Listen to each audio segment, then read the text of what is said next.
प्रिय मित्रों, सर्वशक्तिमान सृष्टिकर्ता परमेश्वर ने ब्रह्मांड की रचना की। उसके पश्चात उन्होंने उन सारी चीज़ों को, उन सारी वस्तुओं को, यहाँ तक कि पशु प्राणियों को भी एक एक स्थान दे के रखा। और जब जब भी लोगों ने परमेश्वर के उस ठहराए हुए स्थान को त्यागा है, उसे छोड़ा है, उसका परित्याग किया है, तब तब ब्राह्मण पर या तो उसके खुद के जीवन पर या तो लोगों को ऊपर भारी भारी मुसीबतें आन पड़ी है। उदाहरण के लिए ईश्वर ने तारों ग्रहों को एक स्थान देके रखा है। मान लीजिए अगर एक भी तारा टूटकर गिरता है तो ब्रह्मांड में, पृथ्वी में प्रलय आ जाएगा। कई सारे पेड़ पौधे ऐसे होते हैं जिनको परमेश्वर ने जंगल में रहने के लिए ही बनाया है। कई लोग उसको उखाड़ के अपने घर में ला के उसको लगाते हैं, उस पेड़ व पौधे को, जिसके कारण लोगों का स्वास्थ्य कई बार बहुत खराब हो जाता है। उसी प्रकार मनुष्य को भी परमेश्वर ने एक स्थान देके रखा है। वो स्थान है परिवार।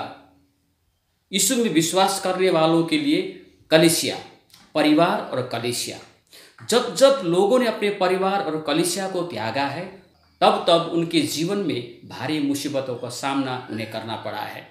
बाइबल में एक बहुत ही चर्चित एक कहानियाँ प्रभु यीशु ने बताया। ऐसा ही एक लड़का था, जवान। वो अपने घर में रहकर तंग आ चुका था।